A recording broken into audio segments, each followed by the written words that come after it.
Asyhadu an la ilaha illallah wahdahu la syarika lah wa asyhadu anna Muhammadan abduhu wa rasuluhu la nabiyya ba'da. Allahumma salli wa sallim ala nabiyyina Muhammad wa ala alihi wa ashabihi wa man tabi'ahum bi ihsan ila yaumiddin. Amma ba'd. Qala Allah Ta'ala fil Qur'anil Karim, a'udzu billahi minasyaitonir rajim. Ya ayyuhalladzina amanu kutiba alaikumus syiyam kama kutiba alal ladzina min qablikum la'allakum tattaqun. Wa qala aidan ya ayyuhalladzina amanu taqullaha haqqa tuqatih wa la tamutunna illa wa antum muslimun. Shadaqallahul azim. Ma'asyiral muslimin rahimani wa rahimakumullah. Jamaah salat Isya dan tarawih Masjid At-Thayyibah seimbang yang dimuliakan Allah Subhanahu wa taala. Pertama dan utama, mari kita bersama-sama bersyukur pada Allah Subhanahu wa taala karena hingga malam yang ke-22 nggih. Malam yang ke-22 kita masih bisa merasakan nikmatnya iman dan juga nikmatnya Islam. Kita bisa merasakan nikmatnya sehat dan juga bisa merasakan nikmatnya waktu luang. Dengan dua nikmat ini kita bisa isi dengan kalau pagi setelah subuh tadi sampai maghrib kita menahan diri dari makan, minum, menahan hawa nafsu. Kemudian malam harinya kita sambung dengan sholat isya berjamaah dan sholat taraweh.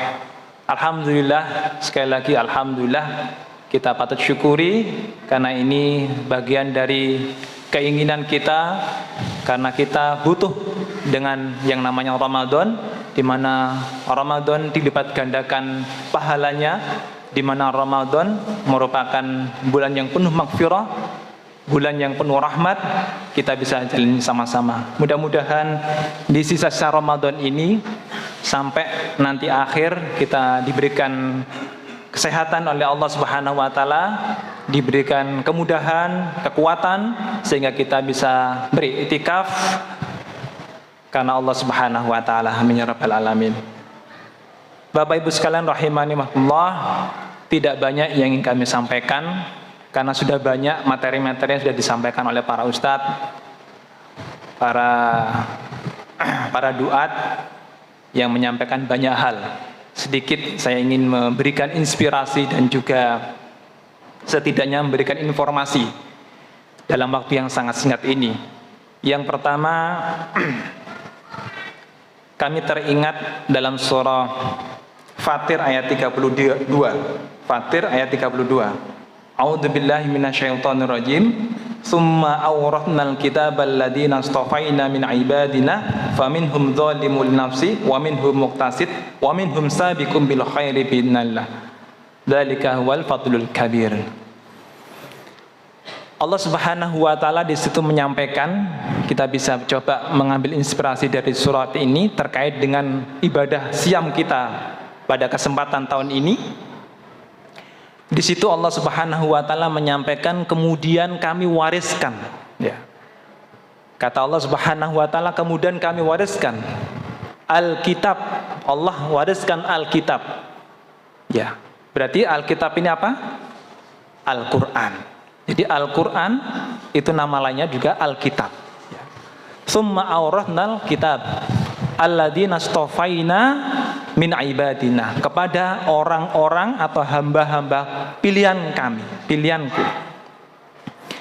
Di antara hamba-hamba pilihan Allah Subhanahu wa taala itu, ya, kula kali panjenengan sedanten umat Islam seluruh dunia itu terbagi menjadi 3, ya.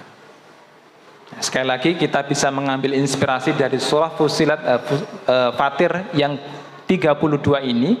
Kira-kira kita masuk golongan yang pertama, yang mana? Yang pertama, dzalimu li nafsi, orang yang mendolimi dirinya sendiri, ya. Sudah tahu puasa itu wajib, ya. Tetapi ada saja yang tidak berpuasa, ya. Wonten nggih? Nah, itu termasuk yang dzalimu li nafsi.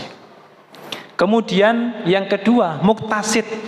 Muktasid, orang yang tengah-tengah, ya. dia tahu atau dia melakukan kewajiban-kewajiban, dan juga dia sisi yang lain dia melaksanakan kemaksiatan-kemaksiatan. Jadi kewajiban ketaatan kepada Allah juga dilakukan, kemudian kemaksiatan juga di depan Allah juga dilakukan. Jadi paru-paru.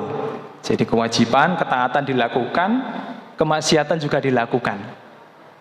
Nah, yang ketiga, sabiqum bil khairi bi'nillah, yang senantiasa berlomba-lomba di dalam apa? Di jalan Allah Subhanahu wa taala. Sabiqum bil khair. Apa? Sabik itu kan musabaqah. Napa musabaqah niku? Berlomba-lomba nggih. Berlomba-lomba bil khairat, dalam kebaikan.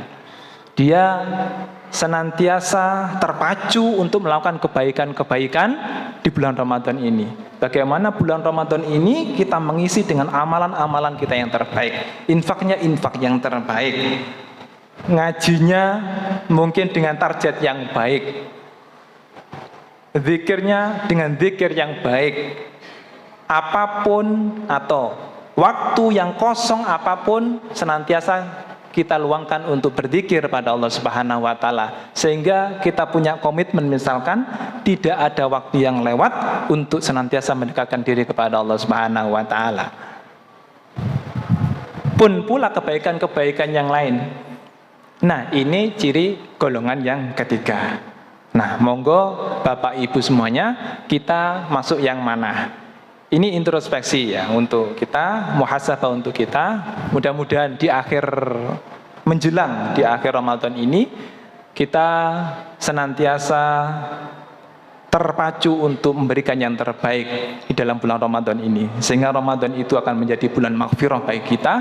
Dan sebagaimana harapan Allah Subhanahu wa taala dalam surah Al-Baqarah ayat 183 yang kita pahami dan kita hafal bersama-sama, ya ayyuhalladzina amanu taqullah, ya ayyuhalladzina amanu kutiba alaikumusiyam kama kutiba alal ladzina min qablikum la'allakum tattaqun. Jadi ending atau hasil akhir dari ayat tersebut adalah la'allakum tattaqun. Lah, tattaqun ini mboten ujuk-ujuk menjadi takwa. Kita perlu proses mulai dari awal sampai nanti di bulan Ramadan akhir, kita proses dengan cara apa? Ya tadi itu, panjenengan komitmen infaknya berapa setiap harinya, panjenengan buat komitmen target misalkan dalam satu bulan berapa kali khatam Al-Qur'annya, jenengan buat komitmen misalkan untuk buat kebaikan-kebaikan yang lainnya, berbagi takjil dan lain sebagainya. Masih banyak peluang-peluang kebaikan yang bisa kita lakukan. Masyaallah muslimin rahimanillah, itu mudah-mudahan bisa menjadi inspirasi kita dari surah Fatir ayat 32. Nah, informasi yang terakhir yang ingin saya sampaikan, sekedar sharing saja. Ini setelah kami juga menemani, kemudian mendampingi beberapa lembaga, kemudian juga beberapa orang, beberapa komunitas yang saat ini kita bisa rasakan bersama-sama bagaimana saudara kita ya yang ada di Palestina. Ya, tepatnya kalau misalkan kami mengambil tema di malam hari ini adik-adik yang mungkin nulis SD untuk materi materinya Ramadan dan Palestina. Ya, sedikit sharing terkait dengan Palestina. Sejauh ini kita bisa merasakan bersama-sama bagaimana saudara kita yang di Palestina sejak tanggal 7 Oktober 2023 yang lalu atau 5 bulan yang lalu ya. Kalau di sini di Indonesia mungkin ada yang sehari belum berbuka. Ya, tetapi di saudara Palestina, saudara kita bisa lebih dari 5 bulan itu juga belum berbuka. Tuh. Mereka puasa sampai sekarang mereka belum berbuka. Bagaimana tidak? Bantuan-bantuan dari Indonesia, bantuan-bantuan dari semuanya, dari unsur-unsur masyarakat yang lainnya tidak bisa masuk ke dalam Gaza. Itu pun harus antri sekian hari menunggu dibukanya blokade oleh Israel di pintu Rafah dia. Nah, kami bersama teman-teman dan lembaga yang lainnya alhamdulillah sudah menyalurkan beberapa ambulan, kemudian juga beberapa bantuan yang lainnya, makanan, itu pun juga bisa belum merata ya. Karena kita tahu sendiri bagaimana kondisi Gaza sekarang ini, yang sudah menelan korban atau yang mati syahid lebih dari 32.000. Kalau